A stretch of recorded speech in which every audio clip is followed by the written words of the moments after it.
the opening bell of the NFL Stock Exchange. We got the guest mock draft series rolling. We are back on track with the Washington Commanders at pick 11 and the Minnesota Vikings at pick number 12. But we do have to look back at a little recap of how the top 10 went. So our buddy Austin Gayle will be on for that. And for Washington, we have Ben Standig. For the Vikings, we have Arif, Hasan from the both from the Athletics. So Trev, loaded show today, man. It's going to be a lot of fun. We're excited. But first, we had a bomb drop before our Monday live mock draft challenge with the Eagles and the Saints making a huge trade that shakes up round one of the draft. So we're going to open today getting into that, dude. The hits just keep on coming. This draft board changes every single week at this point. Yeah, this is now the second time, I think within 2 weeks, that you and I have recorded a show. And then a team made a major trade that changed the draft order. And then it's not intro number one. We had to re-record the intro of this show because you're right. Philadelphia Eagles, New Orleans Saints make, I'll say, a blockbuster of a trade, man. It shook stuff. It totally shook things up. And so what ended up happening is the Saints now have picks 16 and 19. So they were originally just picking 18. Now they have 16 and 19 from the Philadelphia Eagles. They also have pick number 194, which is much later in the draft. And Philly gets this year's number 18. They also get a couple of picks later in this draft, the 101st pick, and then the 237th pick.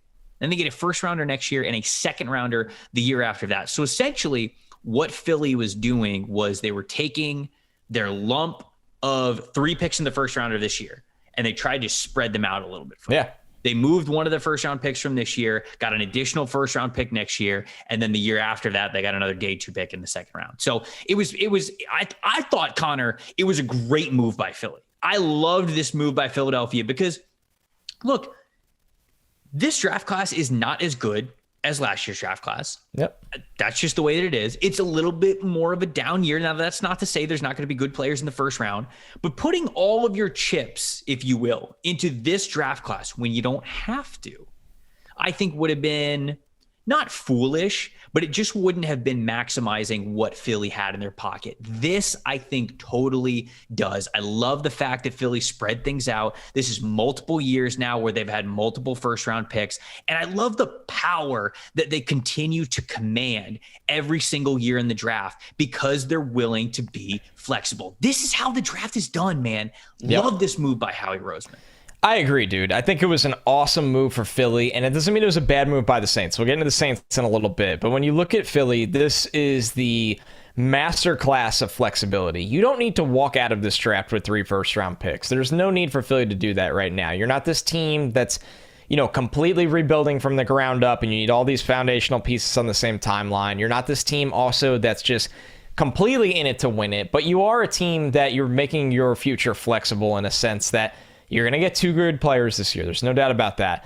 But when you look at next year, now, if Jalen Hurts doesn't work out this year, or you become enamored with the CJ Stroud or whoever it may be, right, you now have the ammo, the flexibility to go up and get one of those guys. Forget quarterbacks. What if one of these teams can't come to an agreement, with one of their star wide receivers? They play out the season and they go, we'll figure it out again in the offseason. And that guy becomes available for a trade. Like we saw with Devontae Adams, we saw with Tyreek Hill, we saw with Amari Cooper this year.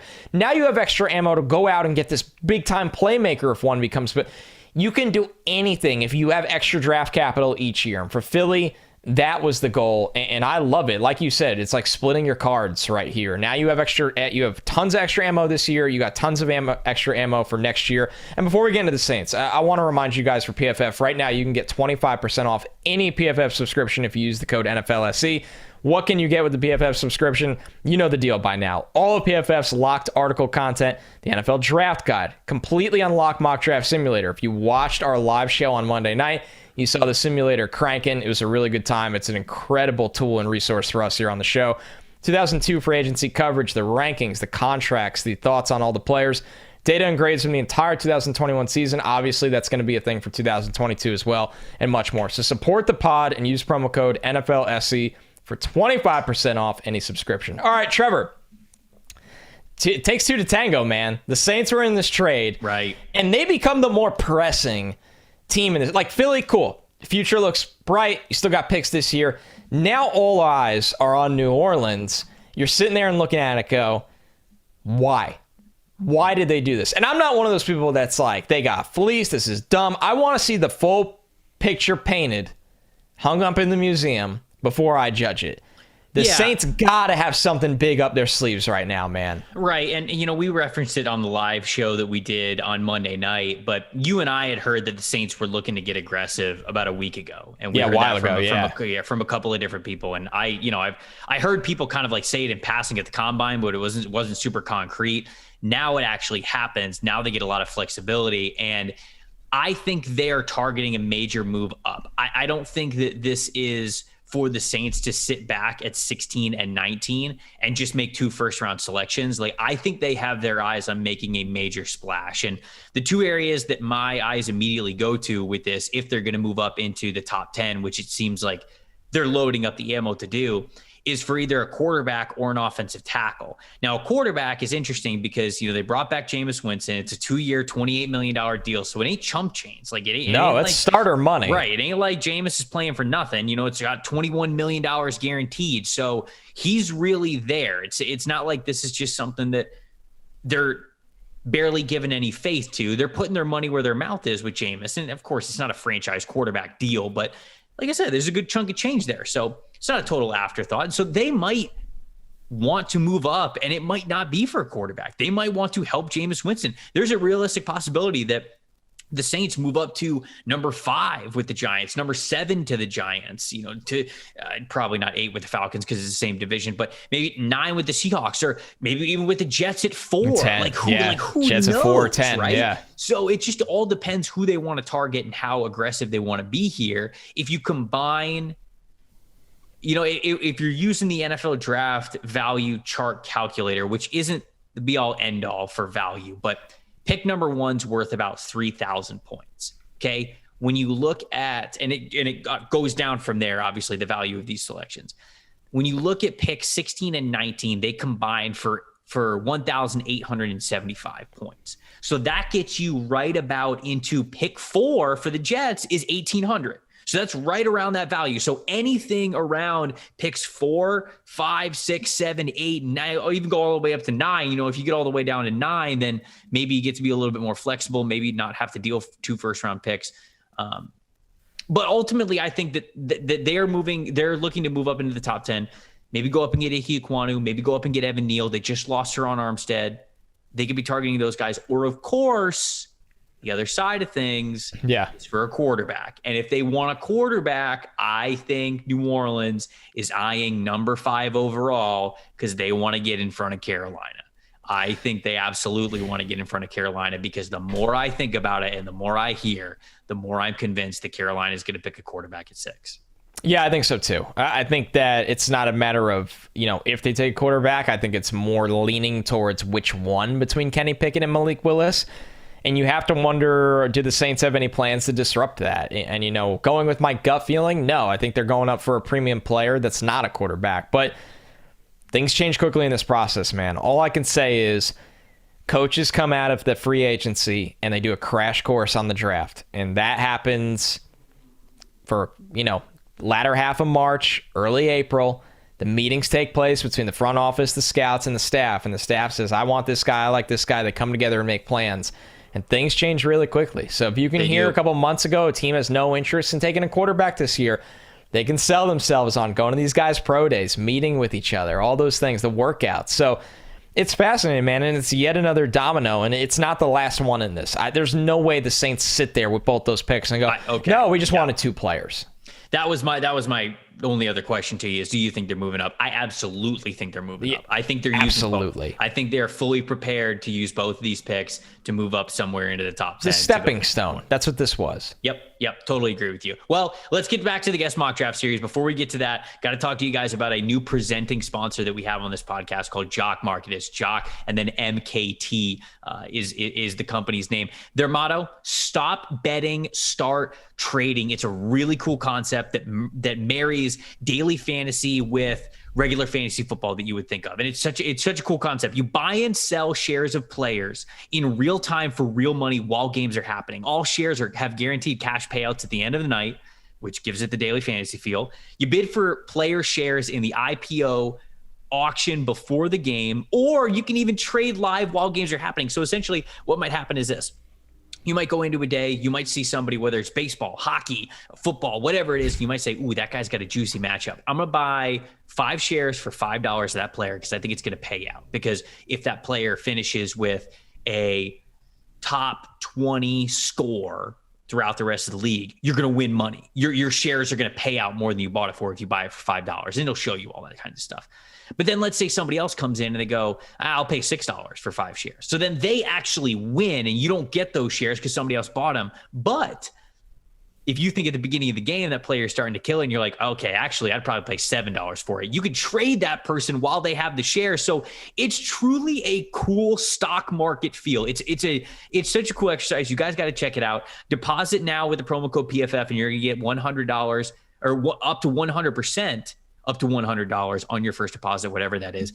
You also get a free PFF Edge subscription at Jock Market. That's jockmkt.com/PFF. Get in the market now ahead of the Masters and MLB. I told you it's not just football. They're giving away thousands of extra dollars in prizes for the first couple of weeks of April. So now is a great time to get in and start trading. That's Jock Market, jockmkt.com/PFF. If nothing else, guys, go to the website, check it out, look at the video. Connor, this is such a cool concept, man. I love having fun with it. I love having a presenting sponsor on the podcast because it obviously means the podcast is doing well and we get paid, which is nice. I get to pay my bills. I don't have to get evicted. But I think that this is such a cool concept and such a cool thing that we get to promote here. I've been having so much fun with it, especially this time of year. Obviously, you and I are both big hockey fans. It's been fun to dabble in on the NHL daily markets. It's going to be awesome over summer with baseball. That I can't imagine what it's going to be like for football. So if you're one of those people that you love, even the coolest part of it is just betting low on players that you know are sleepers and better than everyone else to outperform expectations. So it's been a lot of fun, man. Can't wait to keep it going. All right, we got picks 11 and 12 of the Guest Mock Draft series coming up. But before we get to that, as Connor said, very special guest, the one and only Austin Gayle is joining us to recap the top 10. We'll get into that right now. Okay, so picking back up with the Guest Mock Draft series, we have 10 picks down. The top 10 is in the books. We wanted to have a special guest here to talk about the top 10 because Connor and I wanted to recap it. We wanted to give you guys a little bit of a break, but we wanted to get some outside thoughts on it too. And who better to talk about mock drafts than half of the Tailgate podcast? You know him, you love him. It's the one and only Austin Gayle. Austin, thank you so much for joining us here to recap these 10 picks. Absolutely. Thanks for having me. So, all right, I'll read them off for everybody. I know I just did previously, but because we're restarting the segment here. Aidan Hutchinson went number 1 overall to the Jacksonville Jaguars. Travon Walker, 2 to the Lions. Kyle Hamilton went 3 to the Houston Texans. Kayvon Thibodeaux went 4 to the New York Jets. Charles Cross, 5 to the New York Giants. Evan Neal, 6 to the Carolina Panthers. New York Giants then took Sauce Gardner at number 7. Jordan Davis, 8 to the Atlanta Falcons. Derek Stingley Jr. to the Seattle Seahawks at number 9. And then to round out the top 10, it was Ickey Ekwonu to the Jets for their second first-round pick. Austin, when you see this list, now this, we had obviously a guest on for each one of these picks, so it's a different voice, it's a different reasoning. And we tried to keep it a little bit more towards what they would pick. We talked about a little bit of what the team would do as well. But when you look at this list, what stands out to you right away? Any fits, any surprises? Where do you want to start with this top 10 as we talk about it here? Yeah, I think, to start with the positives, I really do love the Kayvon Thibodeaux selection to the New York Jets. I think at number 4 overall, they have to lock into a premier high-paid position, either offensive tackle or edge at number 4 overall. I've seen some mocks where Drake London has gone that high or Ahmad Gardner has gone that high. I think going edge, whether that's Travon Walker, if they're high on him, or Kayvon Thibodeaux, and then you have any of the offensive tackles, right? Ickey Ekwonu, Evan Neal, the 2 guys that could be available at that spot. I think them locking into one of those is great. I think Kayvon Thibodeaux is an ideal situation for a New York Jets team looking to add significant pass rushing help opposite of a ideally healthy Carl Lawson. I think it's an opportunity to speak to just, I think what is a lot of ridiculousness around Kayvon Thibodeaux's fall. I was going to ask you about this. Yeah. A lot of media driven fall, in my opinion. I think so much of the concern in the interview process. I mean, you have some articles coming out saying he's a very poor interview and all this stuff. I think a lot of it is driven in self-confidence and what is from older generations in the league seen as uncoachability, right? And I think uncoachability is very black and white when it's not. Like uncoachability for someone who has their own cryptocurrency or releases NFTs is just intimidation, in my opinion. I think there are a lot of older coaches, a lot of older evaluators that are intimidated by a lot of the newness that Kayvon Thibodeaux brings to the table. And that's billed as negative connotation, right? It's billed as other interests, and he doesn't eat football leather for breakfast. And it's like those types of players, right? Those types of players are spoke to very positively because they're easier to coach, right? A guy that just eats, breathes, and sleeps football and is nasty on the field and doesn't care about anything else is seen as very easy to coach or understanding by, a lot of older coaches. Whereas that's changing, right? That's changing. Teams and players, or players specifically, are looking to maximize their brand opportunity, maximize themselves.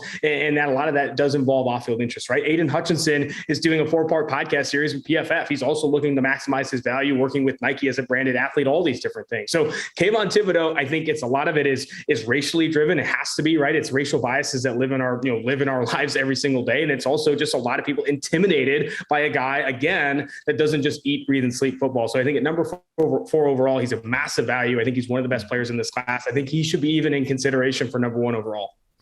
Austin, when you looked at this top 10, what's something that caught your eye as maybe a surprise, maybe I have not thought about that a lot, but now that I think about it, it's not that crazy. What's the pick in here, or maybe a couple picks in here that you're like, wow, that would really shake up the top 10 of this draft? So I think it's an opportunity to speak to the rise, I think it's always a media-driven rise, right? These guys aren't rising on NFL team boards as much as they are on media boards, right? People are catching up to the tape, and so to speak. So Travon Walker, right now, minus 450 to be a top 5 pick when he was billed as early January as a late first-round type of player, because the tape and the production, maybe not the tape, but the production specifically is not of a high-end player, right? Among all players on true pass rushing situations, which are non-play action, non-RPO, dropbacks, you're looking at a player that only rushed, got home on 15% of his rushes. That's ranks outside the top 150 among players of the last 5 years, according to PFF. However, number. There's opportunity there, right?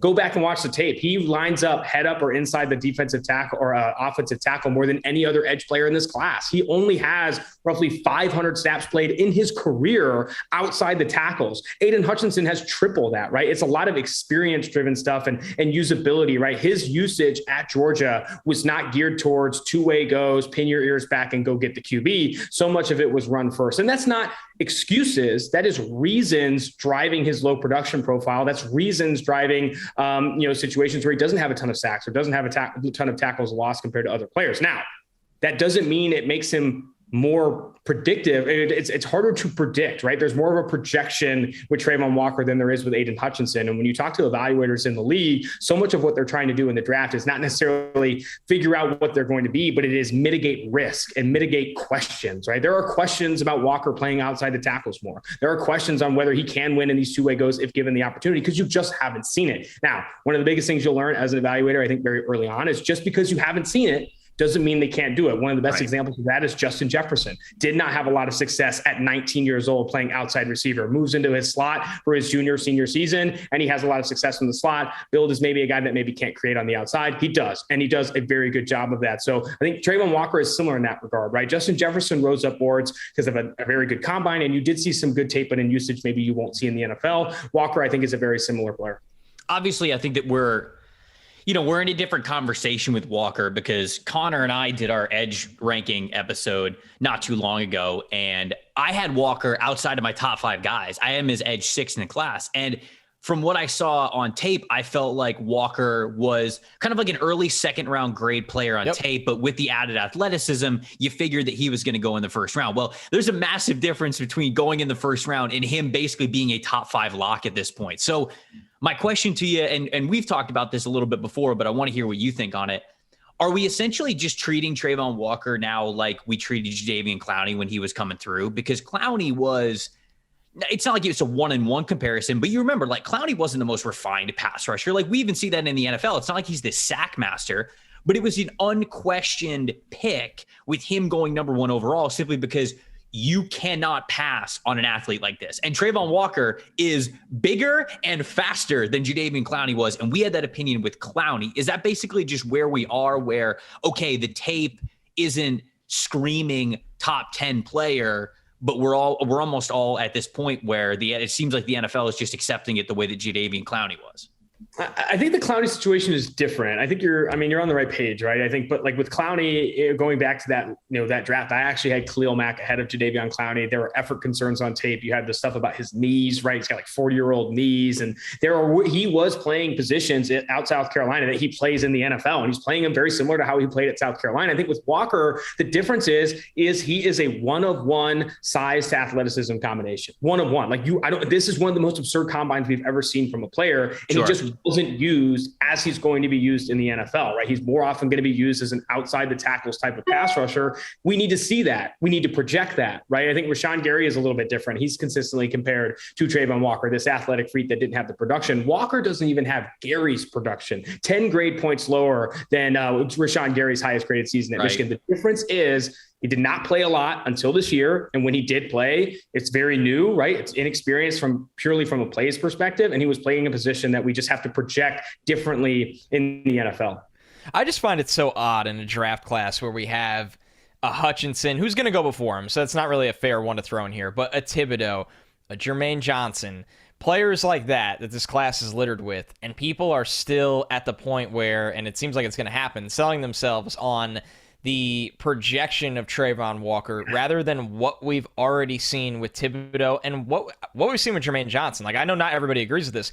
I don't even think it's close. I think I'd take Jermaine Johnson every single time over Travon Walker by about at least 10 to 15 picks. And I just, to me, and I know he's a great run defender, Travon Walker, but in the top 10, you are not drafting a player to come in and be a great run defender and hopefully in 3 to 4 years be a pretty good pass rusher. That's my biggest concern and biggest question with him. And I know you guys share that opinion, so this is kind of me just yelling into the void right now. I do think, though, to bring up, I think Deontay Lee, who's now formerly with PFF, now writing for The Athletic, one of his first pieces he wrote for The Athletic was comparing Walker, Thibodeaux, and Hutchinson. And I think he outlines it really well. Lowest floor in the class, lowest pass, or between those three, lowest ranked floor, lowest ranked pass rushing, but up there with the best potential, right? What Walker could be is what drives teams taking him inside the top 5, because what he could be is better than what Jermaine Johnson could be. What he could be is better than what Aidan Hutchinson could be if you figure it out. And you have these conversations with scouts. I was talking to a New Orleans Saints scout over at the Combine. He said, so often are teams taking guys that they are betting on being better in the NFL once they get effective coaching. I'll tell you Saints what. Saints have loved doing that. Right.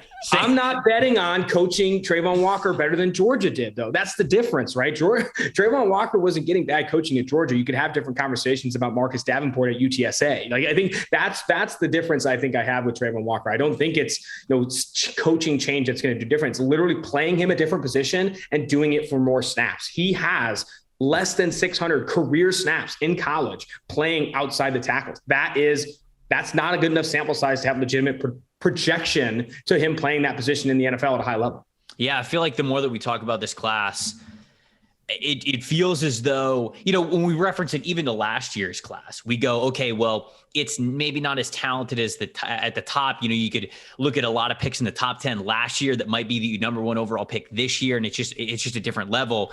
And you're going to see GMs, I think, be on two sides of the spectrum, either playing it really safe, like with prospects that they know have a really high floor, or you're going to see more GMs be desperate, if you will, and just take these swings at the bat for these guys that have this crazy athleticism or things like that. As we go throughout the rest of the top 10, we've got Charles Cross going 5 overall to the New York Giants. We got Ickey Ekwonu going all the way at number 10 to the New York Jets. I mean, what do you think about those two offensive tackles? We've seen them go at a variety of different places. I think Cross is typically mocked at either the Carolina Panthers or somewhere in the teens. Here he goes number 5. And then Ickey Ekwonu, man, there were odds with him maybe going number 1 overall, and he falls all the way to number 10 in this mock draft. What do you think about those guys?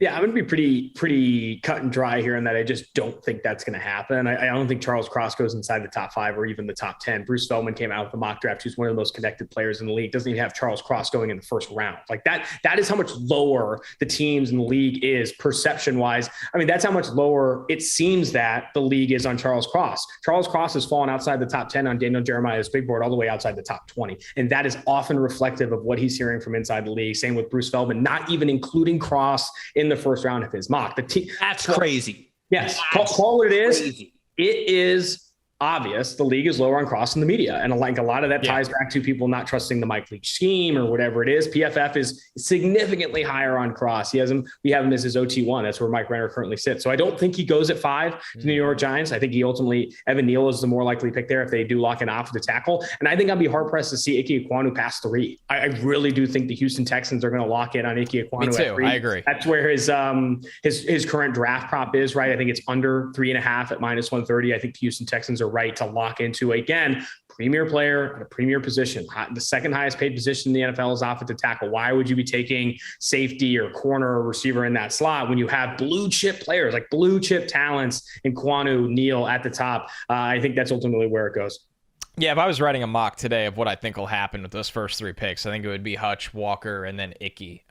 So I think you're right on it there. And, going back to Cross, I talked to somebody in the league that has a very good handle on offensive linemen coming out each year. And it's true. Like, that's generally how there's a difference of tiering. There's the Neal and Ickey situation, and then Cross is not in that tier, where for the media, more often than not, including myself, like you said, Renner having Cross offensive tackle 1, I think he's in that big 3. I like Ickey better. There's no doubt about that. But I group Ickey, Neal, and Cross right there. And usually, guys, the truth lies somewhere in the middle. Cross probably goes in the first round. He's not going to fall to the second round. But Cross probably, there's a good chance he doesn't go in the top 10 picks. So it's going to be interesting to see how that one plays out. Last one for you, Austin, before we get out of here.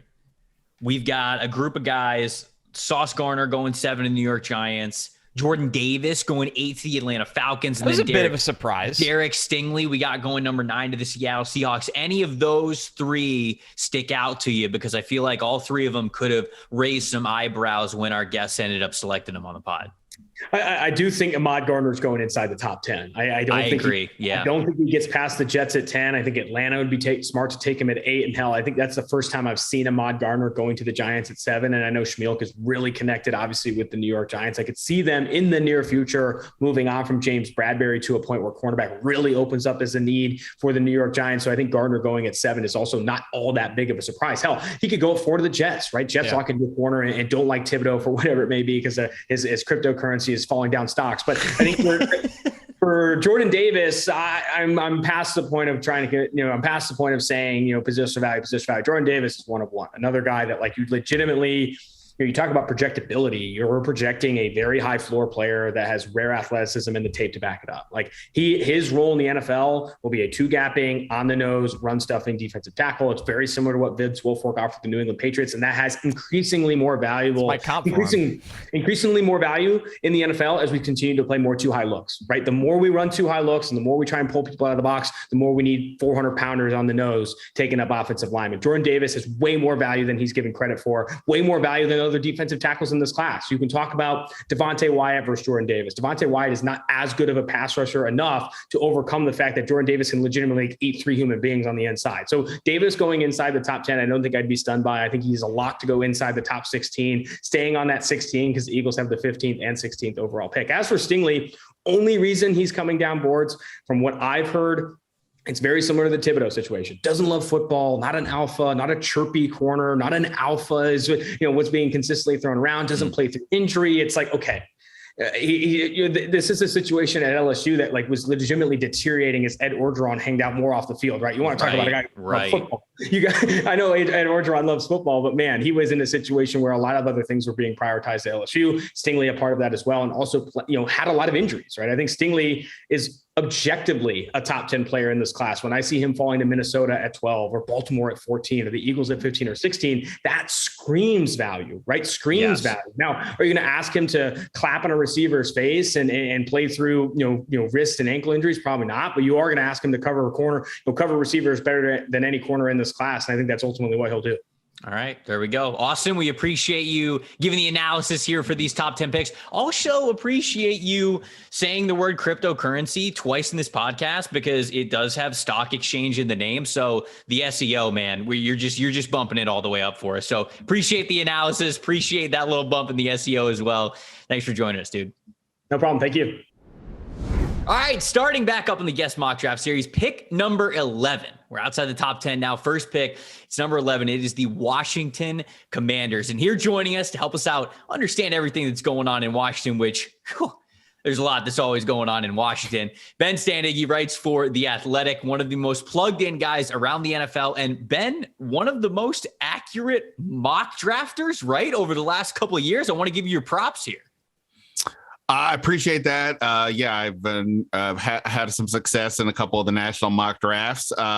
It's more interesting now when I'm covering a team as much as I am, as opposed to sort of thinking broadly around the league. You can kind of lose track of a lot of stuff, but it's mock draft time. You got to get into it. That means that you're just a plugged in guy. I'm trying to help you, hype you up a little bit, make sure that our listeners know that this right here, this next 15 minutes or so, it's going to be must listen for them. So you mentioned it, you kind of honing in on Washington. That's your team that you cover very closely now. And I teased on it a little bit there, but there's always something going on in Washington. And always the biggest storyline that we have this year, well, that's probably not true. I guess on the roster, I got to be even more specific than that, is the Carson Wentz trade. What was Washington going to do with their quarterback situation?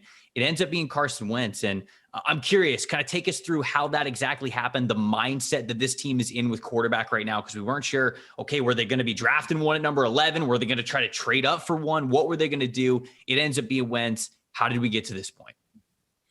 Yeah, so I think let's take it back even before the start of last season. I did a one-on-one with Ron Rivera, and at that point, Ryan Fitzpatrick was still an able-bodied quarterback, but he was also an older quarterback. So in my head, I'm thinking at some point they're going to have to draft a quarterback. So I asked Ron Rivera the idea of drafting one, and he said the problem that teams run into is that they try to force quarterbacks into play too early as a rookie, and if they're not the first, second, or third pick, like he had with Cam Newton in Carolina, right, that can cause some guys to take it caused some setbacks, perhaps, which I kind of buy into for the most part. So when it came to this point, I was like, well, they're picking 11. I don't really see them going the quarterback route. But so I know we all have gone through this whole conversation. Kenny Pickett, Malik Willis, whatever. I've been focusing on primarily, though, on the veteran route. The question was, what could they do? I didn't really buy into the Russell Wilson stuff. I knew they would try, but, just didn't think that would take place. But I think what became interesting is like once you got down to the Mitch Trubisky level, and I don't know if they were that convinced that any of the guys they were potentially targeting were going to want to sign with them.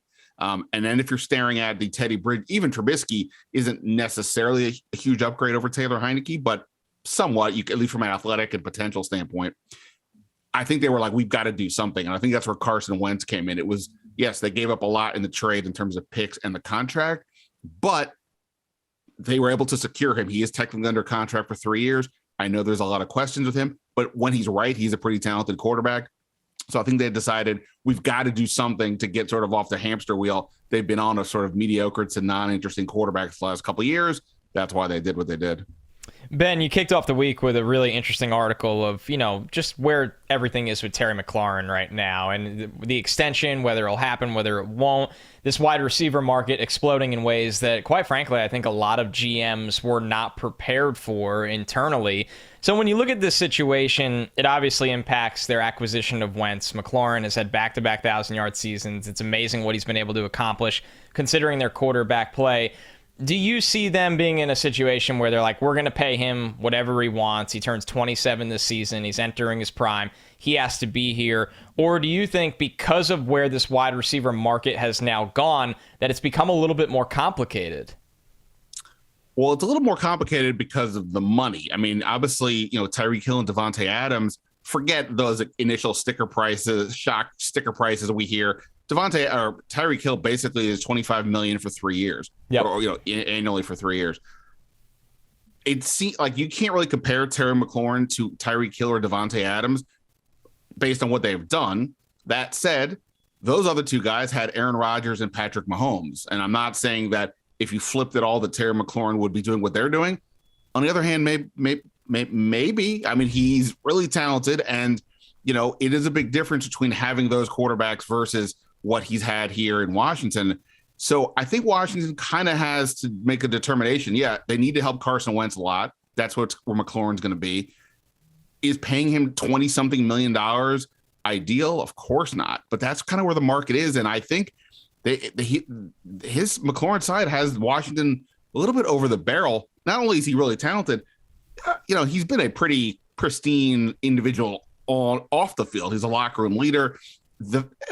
as we know, there's a lot going on here off the field. If they were to somehow let him go, I would be another disaster from a PR perspective on top of everything that's going on. So I think they're ultimately going to have to pay him. I think, though, as we see, when you take on a Carson Wentz at $28.3 million cap hit this year, now potentially take on McLaurin's deal, which would have kicked in really next year, you're going to have to make some other roster choices, and that's where I think it starts to get really interesting for them. So let me follow up. Here's the question that I have now. You have him, A.J. Brown, DK Metcalf. They were all guys that, fortunately for them, there are no fifth-year options there. There might be a little bit urgency from their sides internally to get this done. Do you think is there going to be any rush, you think, from any side for one to get it done? Because you know the follow-up is always going to want more money, or would they rather, and I know you're specifically focused on Washington, but do you think they'd rather stare each other down and wait this thing out? I'm fascinated when you look at those three, different than Tyreek and Devontae, like you said, but younger and ready to get paid for the first time, and the leverage seems to be in all three of their hands right now. Absolutely. I mean, all these players are in, pretty good spots. In fact, right, none of the guys, including Deebo Samuel, none of them are playing with a dynamic quarterback. Yeah. At proven one, at least.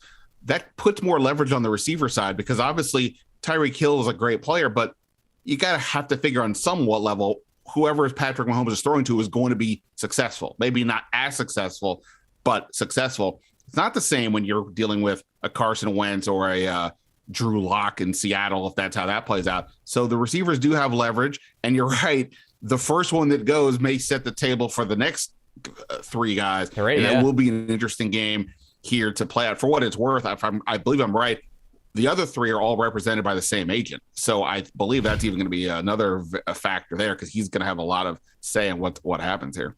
Makes the timing very interesting, doesn't it, of when these guys get deals done and what they get to negotiate and the power they get to have there.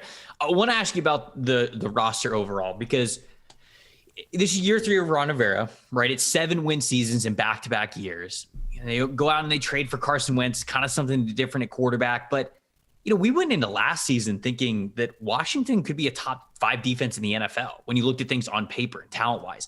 Didn't end up being that. And this past offseason, they move on from Landon Collins. Matt Ioannidis is gone. Brandon Sheriff is gone. And they released Eric Flowers as well, right? Like, there's a lot of different movement that they've had throughout the roster. They brought a couple of guys in, some offensive line additions as well, and bringing back some dudes there. But where does this team believe they are? Because picking at number 11, it's just it's kind of that in-between area. Like, are you going to get aggressive, maybe move up, think that you got to go get somebody who's a big-time difference maker? Or maybe is Washington a contender to move down? Like, do they think they need more picks?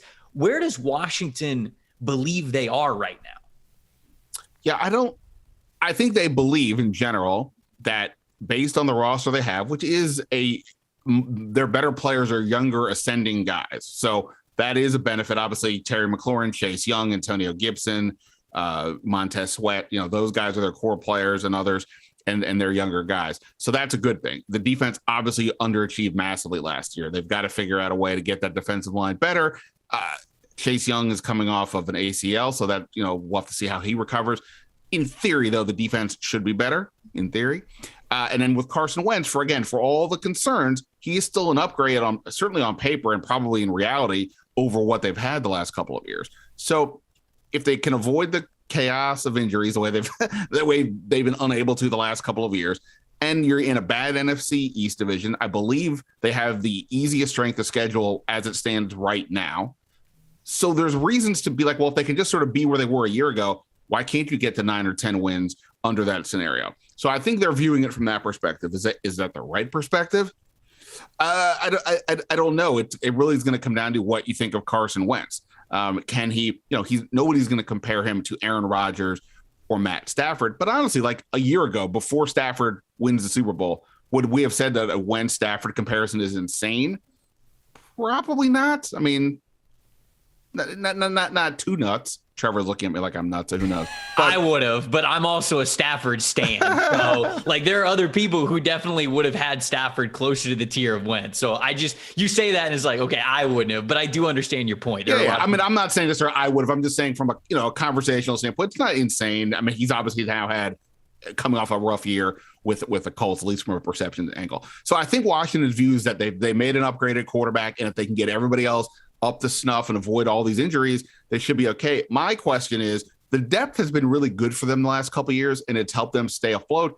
They've lost a lot of depth now, though, on the defensive line, in the secondary. They haven't added an offensive playmaker yet. I think you can argue that they probably should do that, or so it feels like their perception of their situation maybe is reasonable, but they haven't done enough beyond the quarterback for me to be like, yeah, they've taken it to another level. They've been aggressive enough to really think they're going to contend in the NFC.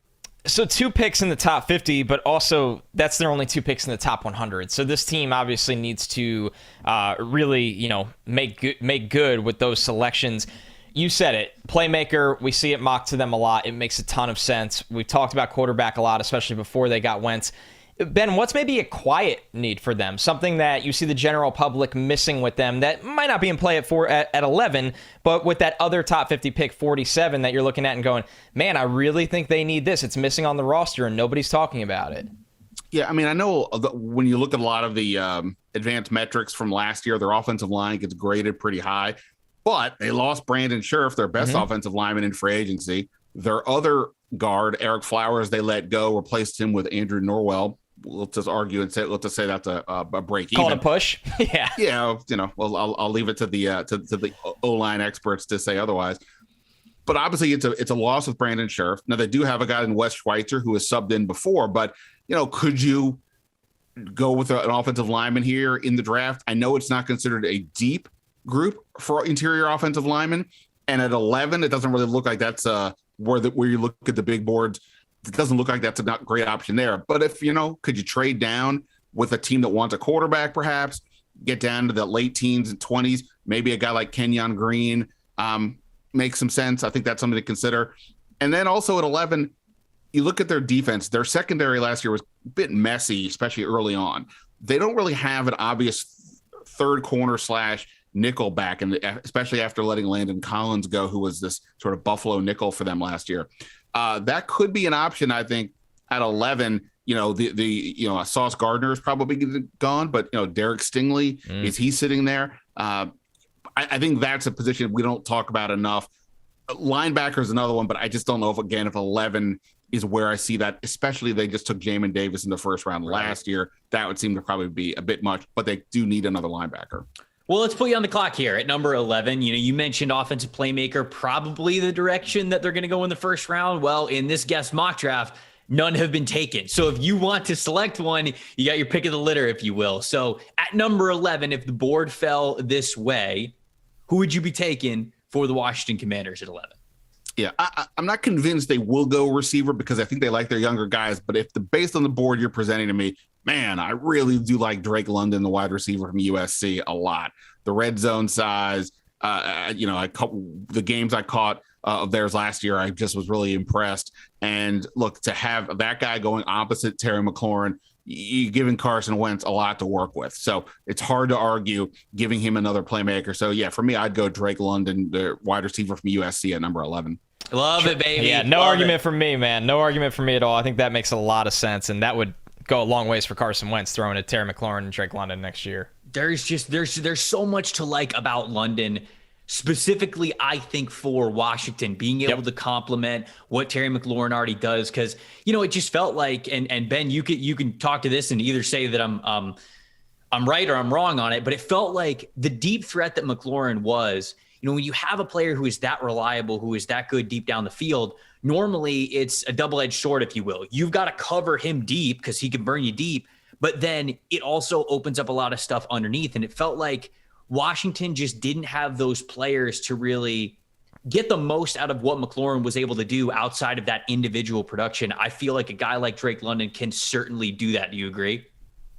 Yeah, absolutely. I mean, look, Washington's second leading receiver last year was J.D. McKissick, their running back, with 399 yards. Ooh, he missed the last 7 games. You've got Logan Thomas. He had an ACL tear in December. That's their best tight end.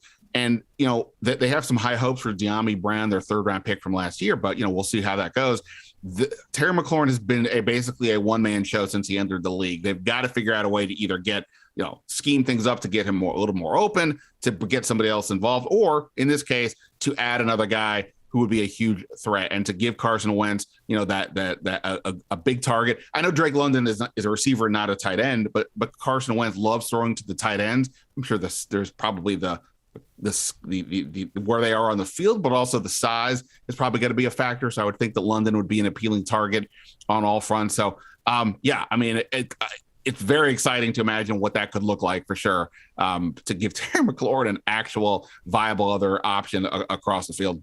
I love it. There we go. First wide receiver off the board in this guest mock draft series. It is Drake London going number 11 to the Washington Commanders. Follow Ben on Twitter at Ben Standig. Follow all of his great work over at The Athletic. Ben, thank you so much for joining us. We appreciate it, man. Guys, I appreciate you having me. Thanks. Up to number 12 in the guest mock draft series, it is the Minnesota Vikings. Joining us to explain everything going on in Minnesota with a team that's had a lot of changes over the last couple of months, my good pal Arif Hasan, who works for The Athletic. Arif, thank you so much for joining us here on the guest mock draft series. Yeah, thanks for having me. Right before wedding season, too. I'm pretty excited. Oh, yes. It took you about 7 seconds to get that one in there. Incredible. So that was incredible. That was good. I didn't even think of that. And that's on me. I got to be better for it. I let go of it for a couple of months, right? So I lured you in. You did, man. I'm a rat to a piece of cheese, and my neck just got. You threw him a layup, Trev. Right. You threw him an absolute alley-oop there, and he just slammed it home. All right, so there have been a lot of things that have been going on with the Minnesota Vikings, specifically head coach and GM. It's new people in the seats there. Rick Spielman, Mike Zimmer, they're out of the building, and they were with the Vikings for a really long time. Obviously, you know that. Don't have to explain that to any Vikings fans that are listening to this. But my question is, was this the right time to make the moves? Kwesi Adofo-Mensah, I think a lot of people have a lot of hopes for as a young GM, and obviously the same thing for Kevin O'Connell in the head coaching seat. But when it came to replacing the two guys that were there before them, was this the right time? Because it's not like these guys were terrible, right? The records were never bad, maybe a little underachieving at times. But do you think that this was the right time to move on from these guys and get some new people in the seats in Minnesota? I think so. It is really difficult to find a head coach that hasn't had a ton of success, only like a couple of playoff wins, and after 7 years being the head coach that'll take you to the Super Bowl, right? Like that is a pretty rare situation. And obviously the whole reason it took so long was because they were doing a pretty good job, right? They had assembled a very good roster. A lot of people expect them to at least be a wild card. Some years win the division. They did win the division a couple of times. And so, it wasn't a bad coaching staff. It obviously wasn't a bad personnel group, but in terms of the goals that the Wolves have, the goal is to win the Super Bowl, right? And so being good enough is never good enough, right? And so I think that was kind of the thinking there, which informs the way that the Vikings have been approaching this offseason. Because if the whole reason that you're getting rid of the coaching staff is that they're not, they're underperforming, they're not doing as well as they should be with the talent that's available on the roster, which, that's an open debate. But if that's the perception that the ownership has, then the new coach and the new GM have to come in and win right away.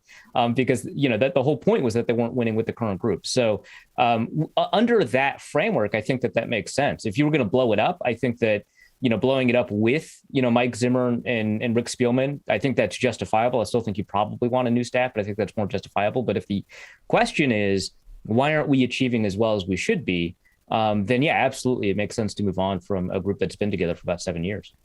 So Arif, when you look at it just from afar, we've seen them, they're going to continue to go on with Kirk Cousins even a year longer than we thought. Danielle Hunter's still there. It feels like they are a team, as we describe on this show, that's a little bit in between right now. They are operating in a sense that they still feel they can win the division. But we also know when these new hires are made, there is an expectation that there will be significant changes. So I know it's early, but from you getting to know Adofo-Mensah and just zoning in on the front office right now, what differences do you think they have? Will there be philosophical differences? Will there be, what do you expect the changes to be to get this team, like you said, and it might not be this year, it might be 2 years, 3 years from now, over that hump that they've struggled to do so far? Yeah, you could say we're in a bit of a honeymoon period with Adofo-Mensah. Of course. I think it's pretty difficult to figure out kind of good word choice. Very curious word choice. Yeah. It's pretty difficult to figure out kind of everything that encapsulates Adolfo Mensa's philosophy. I mean, he's been more available than GMs typically are, more available than Rick Spielman has. And so I guess transparency is going to be a big part of it, which is nice on my end. But in terms of trying to figure out what they're going to do, it's still kind of wait and see. I think after the draft, we might have a little bit more of an understanding of the differences between the two. But I think part of it is that there's probably going to be a greater sense of, and here's a huge buzzword that's been floating around all offseason, collaboration between the head coaching staff and the front office staff. Because there's always been a little bit of friction between Zimmer and Spielman as much as they try to work together. And I think that here there's significantly less of that kind of tension. And I think that going forward, kind of what it means to build a good roster is going to be kind of more unified in terms of the vision that they have. So that's going to be part of it. But Spielman was always kind of like analytics friendly, right? Which is kind of the thing that people characterize Adolfo Mensa as, which is fine. You know, he is. But, you know, in terms of his approach, I think that kind of this like forever learning thing, where he's always trying to like figure out something new or try to figure out kind of more about the way that football operations work or additional ways to figure out the game. That's going to be a big part of the process. And so I wouldn't be surprised if, you know, the way that his philosophy develops here in 2022 would be different than the way his philosophy develops in 2025. Right. And so that's kind of the question. But in terms of the moves that they've made, none of the moves that they've made seem like moves that Rick Spielman would avoid. Right. They seem like something that he would do. Like he's had, you know, free agency periods with one or two big offseason signings. Right. You know, obviously Kirk Cousins is one. And some that didn't work out, like Alex Boone, right? But, you know, they've re-signed a lot of the same roster. They've made some mid-level moves that I think you could count as bargains. You know, Harrison Phillips instead of Michael Pierce, you know, is a pretty good example of that. You know, some starting-ish, replacement-ish level interior offensive linemen with Chris Reed and Jesse Davis. You know, these are all moves that fit Spielman, right? Because he doesn't sign 3 or 4 star free agents. Maybe it's one in a particular class. And then there's a bunch of depth to fill out, a bunch of moves to kind of aggressively preserve, you know, the salary cap. Maybe they're doing a little bit more in terms of like void years to try and push stuff down the road. But I think that's just true across the NFL. I think that once that tool became kind of widespread, every team started doing it a little bit more. So I wouldn't even say that that's a huge difference here. So for right now, it's a very similar philosophy and approach. Now, maybe the execution of that philosophy is going to be a little bit better. Maybe that's what they're counting on. But it is a very similar approach, maybe more collaborative. The bachelor party phase we're in right now. All right. Okay. All right. Everyone's having fun. Everyone's having fun. Connor. I'm in on the bid now. I don't know how I'm supposed to talk about the marriage between Adolfo Mensa and Kevin O'Connell. I think they make a really good couple. You know, it's just chemistry. It's a big timing. You know, it's all there. All those marriagey buzzwords. So I asked this question of Ben Standig, who we had on for the Washington team right before you, and it's kind of the same thing because when I look at Washington and when I look at Minnesota, not that they're the exact same situation, but I kind of have this overarching question of where do they believe they are right now? Because, you know, you've got the Kirk Cousins 1-year extension and okay, maybe that means they're believing him at least for the short term, but it's not the super long term there. You know, you look at some of the veterans that they have on their roster and Arif, you know this, in order to be a successful team, you've got to really marry the timing between older guys who are playing well on bigger contracts and younger guys who are playing well on rookie contracts. But when you look at some of their biggest impact veterans, it's guys like Adam Thielen, it's guys like Danielle Hunter, and there's rumors swirling of, okay, they might not be in Minnesota that much longer. Well, okay, if you're moving on from those guys, then we almost headed to a full rebuild in Minnesota. So my question for you is just, where do you think this team believes they are and how that might impact how they attack the first round and I guess beyond here in this draft? Yeah, same place as Alyssa. They're under the false impression that they're getting a ring soon, for sure. That one, there was no the best one. That's the best one whatsoever with that one. If anyone listening didn't get the jokes by now, it's right there on a platter for everyone now. That was straight to the point. I have to respect it. I have no choice but to respect it. Yeah, I mean, it's tough, right? Because they're a team that is a 45.4% winning rate over the past 2 years, right? And so it's very weird to think, hey, you know, this team's pretty close to winning it all. But that's exactly where they think they are. I think They look at the injuries that they've sustained over the past couple of years. They missed Neal Hunter for half the season last year, the full season the year before. They missed Anthony Barr for essentially a season and a half. They missed Eric Kendricks for about half a season over that period of time. They look at that and they think, a much healthier roster is going to compete. And I get it, but like the Vikings have been more injured than most teams on defense and less injured than most teams on offense significantly. And so I don't really think that like injury luck is playing a pretty big role in terms of holding them back. I just think that where the injuries occur, it's very easy for you to think that, well, a healthier roster is going to do it, right? And so they certainly think that they've got the ability to compete within the division. Of course, the Packers trading away Devontae Adams makes that a little bit, I think, more tempting. And they might be able to win the division because, you've got the Bears and the Lions, right? And so if you can overcome the Packers and Aaron Rodgers, which they've been able to do some years, certainly it seems like that's within reach. But that is a weird way to frame the goal because honestly, you need to be able to say, I can beat the Rams, I can beat the Cardinals, I can beat, these top NFC teams, I could beat the Buccaneers, right? And then you have to say, yeah, whoever the best team in the AFC is, whatever that juggernaut produces, we can beat them too. And it just, you watch Josh Allen play, you watch Patrick Mahomes play, and you're like, yeah, that's a different sport than whatever the Vikings are doing, right? So like, it's just like, it doesn't feel like but they absolutely think that they're there. And I think that the pivot point was that Kirk Cousins extension. If they weren't able to get that Kirk Cousins extension done, I think that they would have, pursued opportunities to trade players like, maybe Adam Thielen, maybe Eric Kendricks, maybe there were 4 or 5 players that were rumored to be on the trade block at one point. And I don't think that comes out of nowhere. I think that there was a reason for it, but I think that they made a decision based on whether or not they were going to have Kirk Cousins over the next 2 years.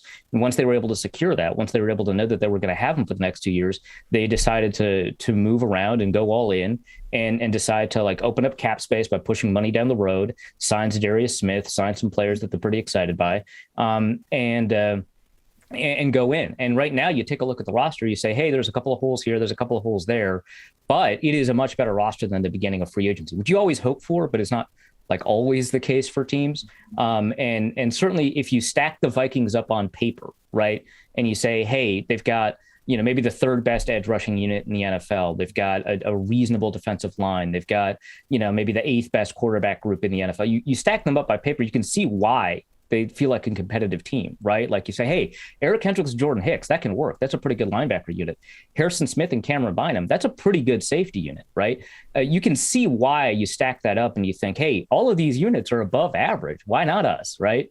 Yeah, what's the missing piece? Yeah. And so I think that's it. I think they think that coaching is going to be what takes them over the top, especially because they're a much better offensive team than they are a defensive team and have been for the past 3 years. And now you bring in an offensive coach to really maximize that. And you can really begin to buy in like, hey, maybe this could be a top 5 offense, which it could be, right? And any top 5 offense is ready to compete in theory, right? Like as soon as you achieve a top 5 offense, it's very easy for you to convince yourself you've got a potential at a Super Bowl. So I think that's how they arrived at the conclusion is that first, they're able to make sure that they got Kirk Cousins. They reduced his cap hit. They know that they can compete for the next 2 years with him. And then you look at the rest of the roster and it looks ready to compete. All right, well, let's get to the pick a little early here because I feel like no matter what direction you go, the Vikings are a team at 12 that you could be like, well, what about this? What about that? So I feel like there's a lot of follow-up here compared to our other picks that we've had in the top 11. So 12, the Minnesota Vikings. Arif, you're on the clock. And I will preface this by saying it's been an interesting board. That it's no surprise Sauce Gardner's gone, but Derek Stingley's gone. And that's been a hot pick for the Vikings at 12.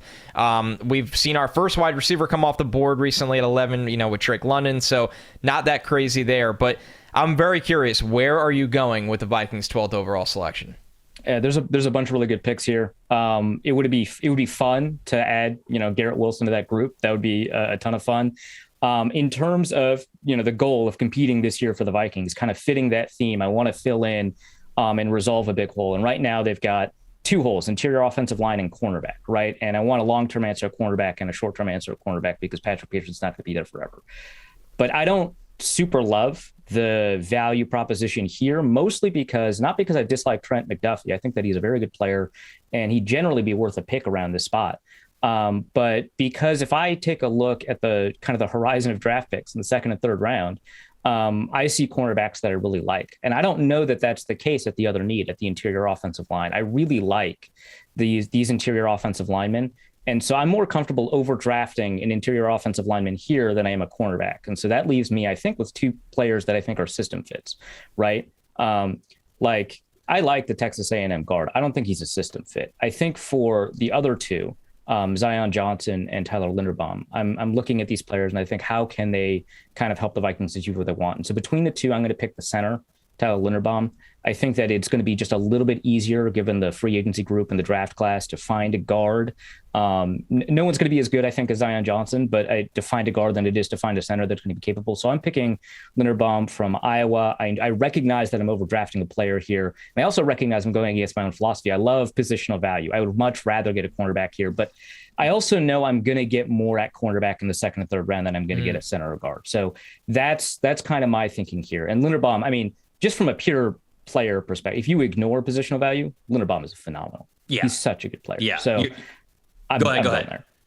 I was just going to say, you're not going to get any pushback from us. I mean, like we absolutely love Tyler Linderbaum. And, when it comes to positional value, obviously we work for PFF, so we have to condemn this pick with every fiber in our being. No, but like when you look at this situation, I think that you are attacking it the right way, because positional value is obviously important. You want to, more often than not, prioritize the positions that are going to give you the most return and the highest ceiling when it comes to the premium picks. But at the same time, the draft is about picking good football players, and Linderbaum is a good football player. So, you don't want to make a living off of doing things like this. But I do think that in this instance, especially if those are the two positions that you're weighing, you laid out a case to where it is logical to take a guy that is going to be really good, help that offense, like you said, be a potential top 5 offense. And so that's kind of where I'm coming from. I love that you got Linderbaum off the board at this point, this early, because Connor and I love him. I'll jump in here too. And I know, Arif, this is your pick, but for regimes making their first pick ever, you just don't want to miss. You have the fear of you want to come out and you want to get some kind of piece. And I mean, Linderbaum for me, he's right now my 5th overall player. We thought he would make it almost, outside the top 20 picks, and we think that's wrong. So I think there's also some, theory here of, for a new regime, it would be really nice to come out and get one of the rare bona fide studs of this draft class. Yeah. And, if Trevor had allowed me to trade down, I would have, because I think that either Linderbaum or Johnson would have lasted at least to 18 or something like that, where I'd be comfortable trading down. And so that would be kind of the area where I'd kind of wrestle with the most, if I'm the Vikings. But certainly I think it establishes that the Vikings think of themselves as a team that's going to win with their offense. It establishes themselves as a team that certainly values, kind of what an offensive line can bring, while also finding ways to address that unit without, overspending in terms of the cap. Obviously, in terms of draft capital, they're spending quite a bit, but I think it also means that they're not afraid of the regime's past failures, right? Because they drafted Garrett Bradbury in the first round, fairly high, I think 18, I want to say, if I remember correctly. And that pick obviously it didn't pan out. Linderbaum is very similar to Bradbury in a lot of respects. Maybe he's not quite the reach blocker, maybe he's got a little bit more strength, but he's very similar to Bradbury in a lot of respects. And so you can see why you kind of shy away from that. But in terms of, I think, building a team, I think that you've got a really good opportunity to be an offense forward team while getting somebody that you think has a relatively low chance of busting. I think right now, if you take a look at the mock draft aggregates, which is basically my job for this month, he's about 23rd, 24th on the board, and Zion Johnson is right around there. So certainly I'm not getting, perfect pick value, but I definitely think that I'm constructing a better team by focusing on cornerback a little bit later in this one instance where I don't, have an opportunity to grab Stingley. Yeah, Trevor not allowing Arif to trade back, holding him back from being great, just like in my relationship, right? Yep. All right, so I had to give myself a zinger right there before we got out of here. Everybody go follow him at Arif Hasan NFL on Twitter. Follow all of his great work over at The Athletic. Arif, as he mentioned there, does a great job of really collecting a lot of these mock drafts, a lot of this information that you're going to see over the next couple of months, and comes up with a lot of really great consensus mock drafts and rankings for where players are going. And all that stuff, does that come out week of the draft? When are you putting that stuff out there? It should be like maybe the Friday before the week of the draft or something like that. Certainly it's going to be pretty late in the draft process because everybody on your side of the industry is always pretty late getting me the data. Me? Yeah. What? Never. What? That's spot on. As I sit here, and I am one of the most guilty culprits of that. Give me every last hour possible. Right. A one-man show. I think when I was with the TDN people last year, I'm pretty sure we waited until there were 60 seconds until the deadline for all of us to submit our huddle mock, like our last mock draft that we did for the competition. I'm pretty sure at least me and Kyle Krabs, last 1 minute that we had, we were taking every little ounce we had. So look, I'm sorry for making your job hell in that regards, but it is awesome work that he's doing. Make sure you guys are subscribed to The Athletic so you can check that out. Arif, thank you so much for joining us, man. Yeah, thanks for having me, man. All right, there you have it. 12 picks down in the guest mock draft series. We got 4 picks coming at you for Thursday's episode. We got the Houston Texans at 13. We got the Baltimore Ravens at 14, the Philadelphia Eagles at 15, and then, yes, part of the big shakeup, the New Orleans Saints picking at 16. That's coming to you on Thursday. We'll see you guys then.